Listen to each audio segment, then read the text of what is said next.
பேசலாம். யூடியூப்ல பிரிஸ்லி வானத்துராஜ் அப்படின்ற ஒரு சகோதரருடைய ஒரு செய்தியை நான் கேட்டேன். அவருடைய அநேக செய்திகளை நான் கேட்டேன். எனக்கு ரொம்பவும் பிடிக்கும். அந்த செய்தி நம்ம மனம் திரும்புவதற்கு ஏற்றதா அது இருக்கும். அதுல அவர் ஊழியக்காரர்களை பத்தி ஒரு விஷயத்த சொல்லியிருந்தாரு. ஊழியர்கள் ஒரு சபைக்கு பிரசங்கம் பண்ணுகிறதற்கு போகும் பொழுது எனக்கு எவ்வளவு பணம் தரீங்க, எவ்வளவு தரீங்க உங்க சபையில நான் பிரசங்கம் பண்றதுக்கு அப்படின்னு சொல்லிட்டு கேட்பாங்களாம். அது உண்மைதான் அப்படின்னு கேட்கிறவங்க விபச்சாரர்கள் தான் பணத்துக்காக இப்படிப்பட்ட காரியங்களை செய்வாங்க அப்படின்னு சொல்லி வசனத்தை எடுத்து அவர் பேசியிருந்தாரு. வேலூர்ல பிரபலமா நடந்துட்டு இருக்கிற இது மாதிரி இன்னொரு விஷயத்தை தான் நான் சொல்ல போறேன். போதகர்கள் இன்னொரு சபையில போதகம் பண்ண வரும்பொழுது, வார்த்தை கொடுக்க வரும்பொழுது அவங்க எவ்வளவு காணிக்க தரீங்க அப்படின்னு சொல்லிட்டு கேட்கிறாங்கன்னு அவர் சொல்லியிருந்தாரு. அது உண்மைதான். அதே போல இங்க சபைக்கு அழைக்கிற போதகர்கள் எங்க சபைக்கு வாங்க அப்படின்னு சொல்லிட்டு கூப்பிடுற போதகர்கள் வருகிற போதகர்கள்ட்ட இருந்து கேட்கிறாங்க, ஊழியக்காரர்கிட்ட கேட்கிறாங்க, நீங்க எவ்வளவு பணம் எங்களுக்கு தருவீங்க? இப்போ ஒரு எக்ஸாம்பிளுக்கு பாஸ்டர்ஸ் மீட்டிங் நடத்துறாங்க அப்படின்னா ஒரு 30 பாஸ்டர்ஸ் வராங்கன்னா 30 பாஸ்டர்ஸ்க்கு ஒரு 200 கணக்கு வச்சு 6000 பிளஸ் அவங்களுக்கு சாப்பாடு செலவு நீங்க பாத்துக்கோங்க அப்படின்னு சொல்லி வர்ற போதகர்கள் கிட்ட அவங்க கேக்குறாங்க. அதுவும் அவங்க வசதியான போதகரா, அவங்க பெரிய சபையினுடைய போதகரா அப்படின்னு பார்த்துதான் கூப்பிடுறாங்களே தவிர அவங்க வார்த்தையில தேவனுடைய வல்லமை வெளிப்படுதா, ஆழமான வேத சத்தியங்கள் வெளிப்படுதா அப்படின்றத பாக்குறது கிடையாது. பணம் இருக்குதா இப்படின்னு பார்த்து கூப்பிடுறாங்க.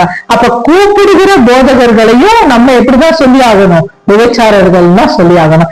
அதே போல இன்னும் சிலது அங்கிருந்து வர போதகர்கள் என்ன கேக்குறாங்க, உங்க சபை எவ்வளவு பெருசா இருக்கும், எத்தனை பேர் இருப்பாங்க, வீட்டுல நடத்துறீங்களா சர்ச்சில் நடத்துறீங்களா? ஆட்கள் எண்ணிக்கையை பாக்குறாங்க. அதிகமான பேர் இருந்தா நாங்க வரோம் பிரசங்கம் பண்ண, கம்மியான ஆட்கள் இருந்தா நான் வரல பிரசங்கம் பண்றதுக்கு அப்படின்னு சொல்றாங்க. அப்போ இந்த ரெண்டு விஷயத்துக்கும் ஆண்டவராகிய இயேசு கிறிஸ்து என்ன சொல்றாரு? சத்தியத்தை நீ வாங்கு, ஆனா விற்காதன்னு சொல்லப்பட்டிருக்குது. சத்தியத்தை வருகிற போதகர்களும் பணத்தை வாங்கி கொண்டு விற்க கூடாது. போதகர்கள் அழைக்கிறவர்களும் பணத்தை வாங்கி கொண்டு ஜனங்கள் மத்தியில சத்தியத்தை விற்க கூடாது. சத்தியத்தை வாங்கணும், வாஞ்சியோடு நம்ம வாங்கணும். அதை ஆவிக்குரிய காரியங்களை பார்க்கணுமே தவிர பணத்தை பார்த்து நம்ம சத்தியத்தை வாங்கக்கூடாது.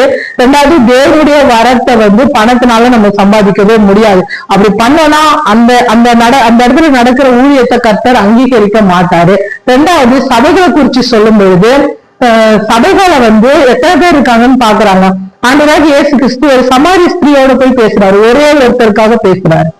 அப்படி ஆண்டவர் சபையோட பேசுறாரு. அப்படி அநேகரோட ஒருத்தருக்காகவும் ஆண்டவர் பேசியிருக்காரு. தன்னுடைய சீஷர்களா இருந்த 12 பேருக்காகவும் பேசியிருக்கிறாரு, 5000 பேருக்காக பேசியிருக்கிறாரு, பல லட்சம் பேரோடு கூட ஆண்டவர் பேசியிருக்கிறாரு. போதர்களை தன்னுடைய வார்த்தைகளை கொடுத்திருக்கிறாரு. அப்போ இருக்கிறதான ஆத்துமாக்கள் 1 100 1000 நம்ம பார்க்க வேண்டியதுல கர்த்தர் அழைத்தாரானா அவர் உறுதிப்படுத்துவார். அங்க போய் நம்ம பிரசங்கம் பண்ணிதான் ஆகணும். அப்படியே சபையில எண்ணிக்கை ஏன் பாக்குறீங்க நீங்க?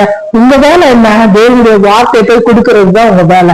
அதுதான் நம்முடைய வேலை, அதைதான் நம்ம செய்யணும். அதை விட்டுட்டு பணம் இருக்கிற சபையா, பெரிய சபையா, நிறைய கூட்டம் வருமா, இல்ல பணத்தை கொடுப்பாங்களா, பணத்தை நம்ம கிட்ட வாங்க, இதெல்லாம் பார்க்க கூடாது. போதகர்கள் இந்த கடைசி நாட்கள்ல செய்கிற தவறான காரியங்கள் இதுதான்.